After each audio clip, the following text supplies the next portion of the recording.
గత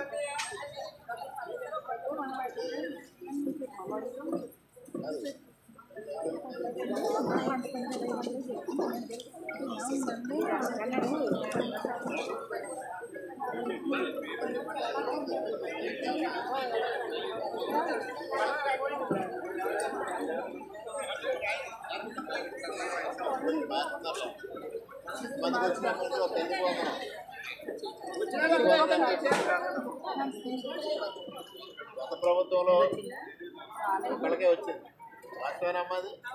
మొదటి సంవత్సరం 15,000 అన్నాడు, రెండో సంవత్సరం 14,000 చేశారు, మూడో సంవత్సరం కొంతమంది 13,000 వేసారు, కొంతమందికి 6,000 వేసారు, కొంతమంది 9,000 వేసారు, కొంతమందికి ఇవ్వలేదు.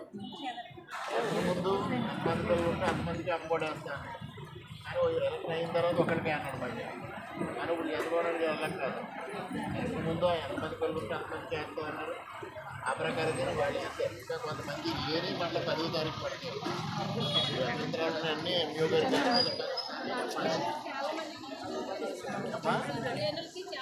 అవి ఉన్నవన్నీ వరుస వెనక్కి వెళ్తున్నారమ్మా. కొద్దిగా వెనక్కి వెళ్ళారు, కొంచెం వెనక్కి వెళ్తారు. కొంచెం మాతో ఒక 4 మాసాలు అయ్యేటప్పటికి బాగుండదు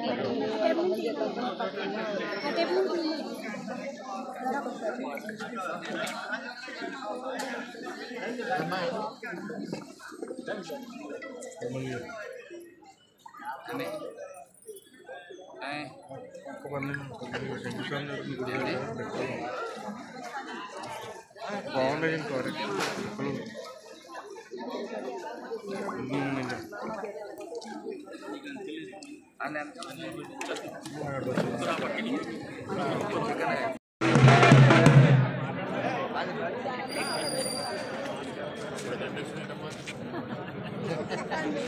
కాదు మామూలుగా అడుగుతున్నా. ఏమి కాదు కండిషన్ ఏంటి? ఆయన వాళ్ళు జాయిన్ అవ్వండి,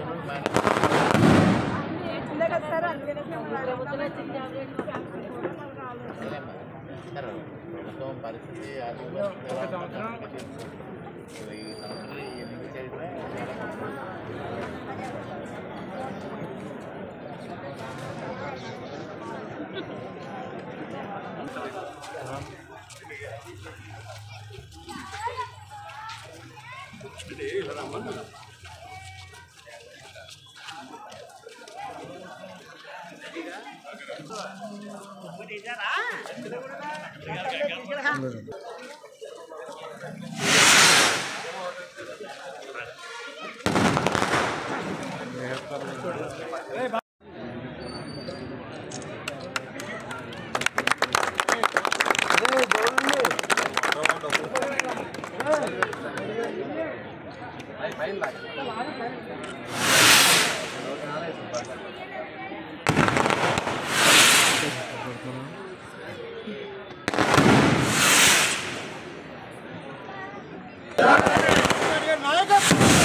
బీజేపీ అంతా కుమార్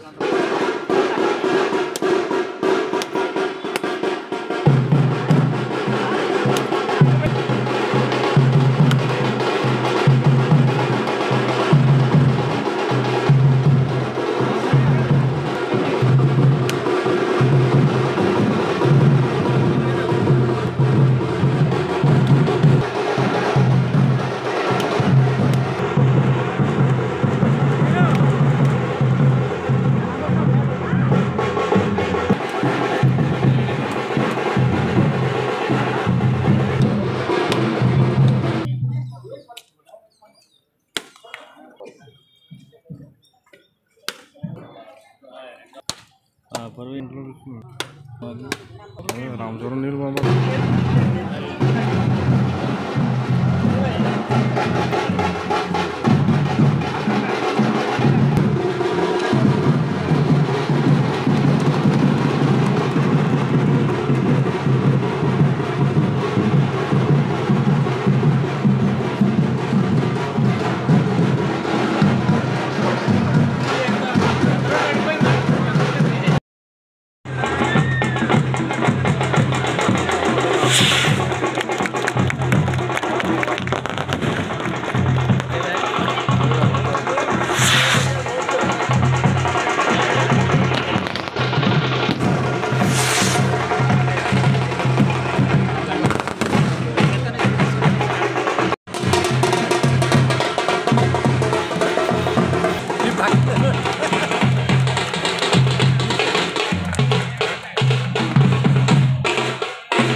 సార్ సార్ ఒకసారి సార్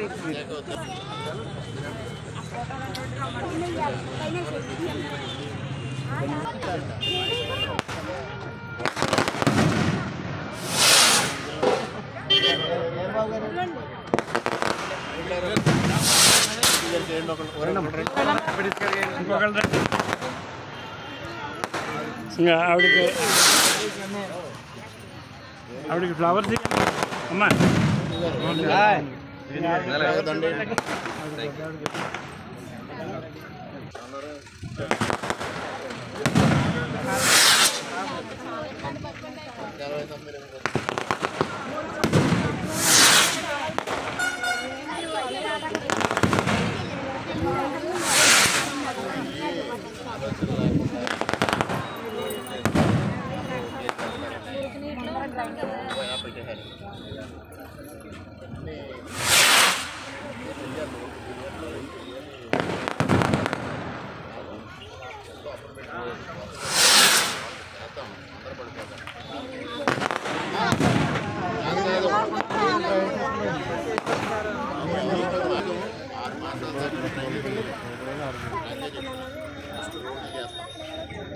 అయ్యాక ట్రైన్ టేకప్ చేయాలి. అంతవరకు కొద్దిగా వెయిట్ చేయండి, చేద్దాం. సంవత్సరం అయ్యి ఇంకా ముందు మీకు వాటర్ ఇచ్చేస్తాం. మీకు ఇంటిలోకి అది మాకు వాటర్ ఇచ్చారండి, చాలా సంతోషం. ఒక మాట ఎవరైనా చెప్పారా? కాదు అసలు కాదు కాదమ్మా. అయితే ఇది కూడా అయిపోద్దామా? కాదమ్మా కాదు. చెప్పండి కాదమ్మా. ఇంతమంది వచ్చారు, మాకు వాటర్ ఇచ్చారు, బాగుంది అని ఒక మాట ఎవరైనా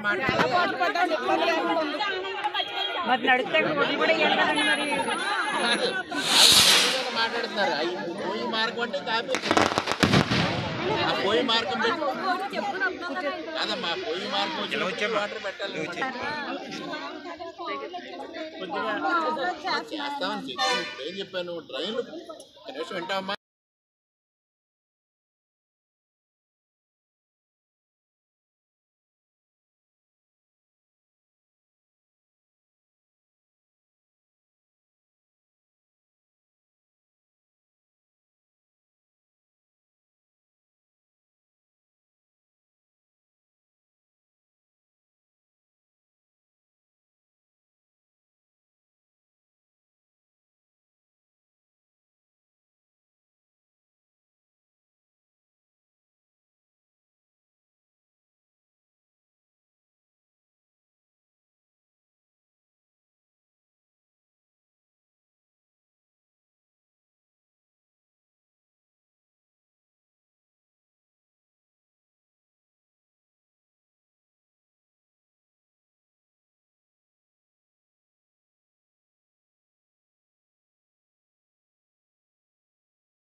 అదా బాబు పర్లేదు.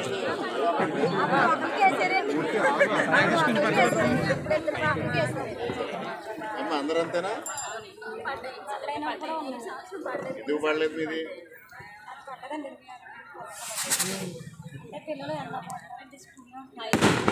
నేను అడిగింది ఆయన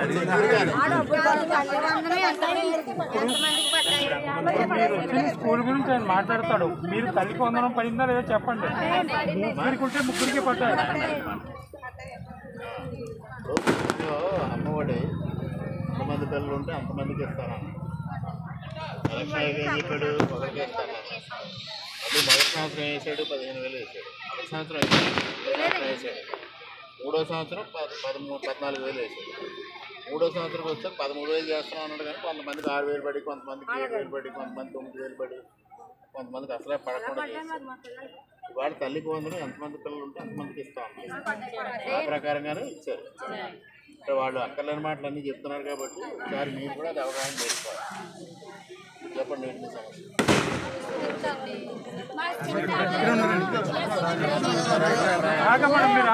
ఒకరు చెప్పండి.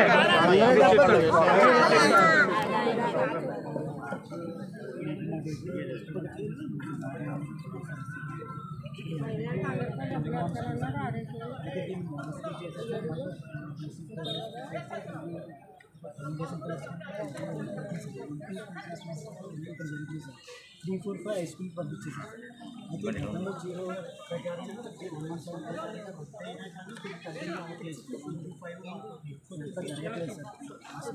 దానివల్ల పిల్లలు చాలా ఇబ్బంది పడుతున్నారు. హైవే జిల్లా పరిషత్ వాళ్ళు దాటి వెళ్ళవలసి వస్తుంది సార్. దానివల్ల పేరెంట్స్ అందరూ కూడా పిల్లల్ని పంపించడం ఇబ్బంది పడుతుంది. మాకు 1 to 5 క్లాసెస్ కంపల్సరీ అడిగారు. ఎంఈఓ గారు ఉన్నారా?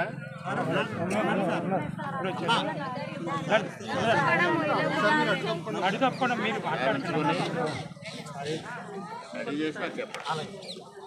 నేను మాట్లాడతాను.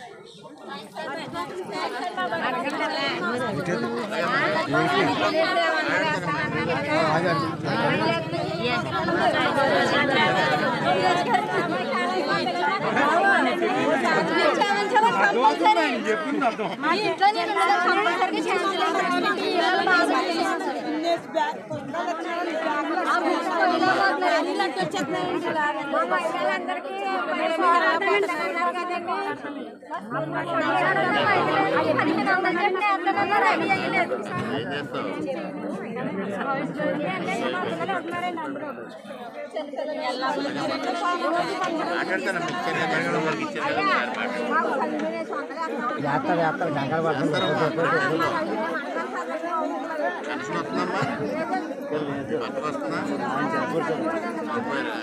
రావాలంటే వస్తుందిలే అమ్మా. అది వస్తుంది. 1500 కూడా ఇస్తారు.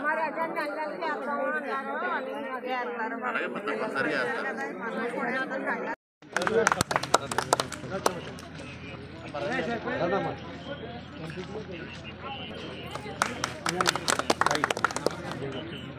సర్పంచ్ గారు కూడా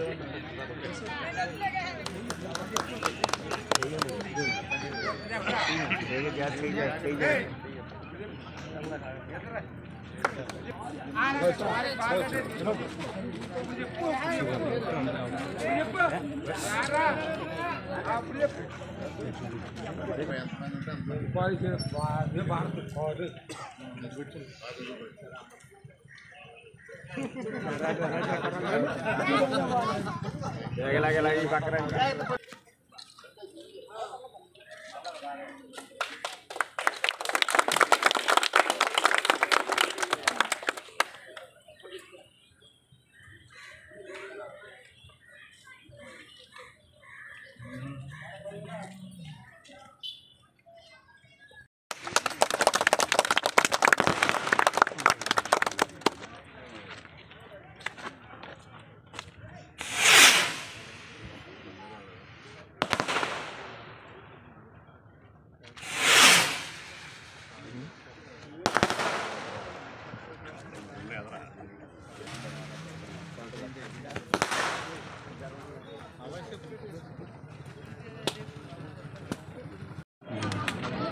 ఈరోజు కూటమి ప్రభుత్వం ఆధ్వర్యంలో ప్రజలకు ఒక సుపరిపాలన అందించడం జరుగుతూ ఉంది. ఒక సంక్షేమమే ప్రభుత్వం బాధ్యత కాదు, సంక్షేమం అభివృద్ధితో పాటు ప్రజలకు ఏమైతే ఇబ్బందులు ఎదుర్కొంటూ ఉన్నారో మౌలికంగా ఆ ఇబ్బందులను కూడా తొలగించాలనే దృష్టితోనే నిశ్చిత పరిశీలనతో ఇవాళ కూటమి ప్రభుత్వం ముందుకెళ్తూ ఉంది. ముఖ్యంగా అభివృద్ధి కార్యక్రమాల విషయానికి వస్తే ఈ సంవత్సర కాలంలో ఎక్కువలు మండలంలో 10,68,00,000 అంటే 11 కోట్లు అభివృద్ధి కార్యక్రమాలు చేయడం జరిగింది. ఈరోజు ఏదైతే 4 గ్రామాల్లో వివిధ అభివృద్ధి కార్యక్రమాలు చేశామో, కాపురం కానీ బెక్కవోలు కానీ ఊలపల్లి ఆరికలలో చేయబోతూ ఉన్నాం. దాదాపుగా 4 కోట్ల రూపాయలతో ఇవాళ ఈ కార్యక్రమాలు నిర్వహించడం జరుగుతూ ఉంది. అదేవిధంగా సంక్షేమ విషయానికి వస్తే ఈ నియోజకవర్గంలో ఈ సంవత్సర కాలంలో 314 కోట్ల రూపాయల సంక్షేమం అమలు చేయడం జరిగింది. అటు వెల్ఫేర్ స్కీమ్స్ అంటే గతంలో నవరత్నాల విధంగా కాకుండా ఇటు బీసీ వెల్ఫేరు, అటు ఎస్సీ వెల్ఫేరు, మరోపక్క తల్లికి వందనం, మరోపక్క ఎన్టీఆర్ భరోసా పెన్షన్ల కార్యక్రమం, ఈ కార్యక్రమాలన్నిటితో పాటు రైతాంగానికి సంబంధించి అనేక రాయితీలు ఇవ్వడం, పవర్ టిల్లర్స్ ఇవ్వడం, ఇవన్నీ జరుగుతూ ఉంది. అదేవిధంగా ఎన్ఆర్జీఎస్ నరేగా ద్వారా అనేక మందికి ఉపాధి కల్పించడం అనేది కేంద్ర ప్రభుత్వం చేస్తూ ఉంది. మినీ గోకులాలు ఏర్పాటు చేయడం జరిగింది. దీపం పథకం ద్వారా లబ్ధిదారులకి గ్యాస్ అందివ్వడం జరిగింది. ఈ విధమైన అభివృద్ధి కార్యక్రమాలే కాకుండా, సంక్షేమ కార్యక్రమాలు కాకుండా అభివృద్ధి కార్యక్రమాల నిమిత్తం కూడా ఈ నియోజకవర్గంలో మొత్తం ఇప్పటి వరకు ఈ సంవత్సర కాలంలో 160 కోట్ల రూపాయలు ఖర్చు పెట్టడం జరిగింది. అది కాకుండా రైల్వే శాఖ ద్వారా దాదాపు ఇవాళ 252 కోట్ల రూపాయలు అభివృద్ధి కార్యక్రమాలు మంజూరని పనులు చేపట్టడం కోసం సంసిద్ధమై ఉంది. ఈ తదుపరి దశలో బెక్కవోలు రైల్వే స్టేషన్ని అభివృద్ధి చేయడం జరుగుతుంది అమృత 2 పథకం కింద. ఈ విధంగా కేంద్ర రాష్ట్ర ప్రభుత్వాలని సమన్వయం చేసుకుని ఇవాళ నియోజకవర్గంలో పెద్ద ఎత్తున అభివృద్ధి దిశగా ముందుకెళ్తా ఉన్నాం. మరోపక్క సంక్షేమం కూడా చేపట్టబోతా ఉన్నాం. ఇవాళ ఏదైతే ఆర్థిక వ్యవస్థని జగన్మోహన్ రెడ్డి గారి ప్రభుత్వంలో చిన్నాభిన్నం చేశారో దాన్ని సరిదిద్దుకుంటూ వారు చేసిన తప్పులను, ఉదాహరణకి ఈరోజే అనపర్తి మండలంలో 22A కింద దాదాపు 200 మంది లబ్ధిదారులకి లబ్ధి చేకూరేలాగా 22 ఎకరాలని 22A నుంచి తొలగించడం జరిగింది. గత ప్రభుత్వ హయాంలో ఇవన్నీ తీసుకెళ్లి నిషిద్ధ జాబితాలో పెట్టారు. వాటిని తొలగించడం, ఇవి ప్రజల ప్రయోజనాలను ఆశించి చేస్తూ ఉన్నాం. ప్రజల ప్రయోజనాలు కాపాడాలి. సంక్షేమం చేశాం, నవరత్నాలు అమలు చేశాం, ఇది కాదు పరిపాలన అంటే. పరిపాలనలో అన్ని సమపాళ్లలో ముందుకు తీసుకెళ్ళాలి. ఒక పక్క అభివృద్ధి, ఒక పక్క సంక్షేమం, మరో పక్క ప్రజల ప్రయోజనాలు కాపాడాలి. ఆ విధంగా ఇవాళ చంద్రబాబు నాయుడు గారి నాయకత్వంలో, నరేంద్ర మోడీ గారి సహకారంతో, పవన్ కళ్యాణ్ గారి మార్గదర్శకత్వంలో ఇవాళ రాష్ట్ర ప్రభుత్వం పెద్ద ఎత్తున అభివృద్ధి సంక్షేమ కార్యక్రమాలు నిర్వహించడం జరుగుతోంది. ముఖ్యంగా అనపర్తి నియోజకవర్గంలో పెద్ద ఎత్తున ఈ సంవత్సర కాలంలో అభివృద్ధి కార్యక్రమాలు చేసుకుంటున్నాం. ముఖ్యంగా ఇటు రైల్వే శాఖ, అదేవిధంగా రాష్ట్ర ప్రభుత్వం కలిసి దాదాపుగా 450 కోట్ల రూపాయలు ఇవాళ అభివృద్ధి కార్యక్రమాలు మనం మంజూరు వివిధ దశల్లో ఉన్నాయి. ఈ విధమైన అభివృద్ధి గతంలో 5 సంవత్సరాల్లో ఏం జరిగింది అని నేను ప్రశ్నిస్తూ ఉన్నా. నాయకులను సమాధానం చెప్పమని చెప్తా ఉన్నా. సోలో వీడియోలు చేయడం కాదు, బహిరంగ చర్చకి దమ్ము ధైర్యం ఉంటే బహిరంగ చర్చకు వచ్చి వారు 5 సంవత్సరాల్లో ఏం జరిగిందో, ఈ సంవత్సర కాలంలో ఏం జరిగిందో నేను చర్చించడానికి సిద్ధంగా ఉన్నాను. అనేక మార్లు చెప్తా ఉన్నాను. ఈరోజు మరలా పునరుద్ధరించుతా ఉన్నాను.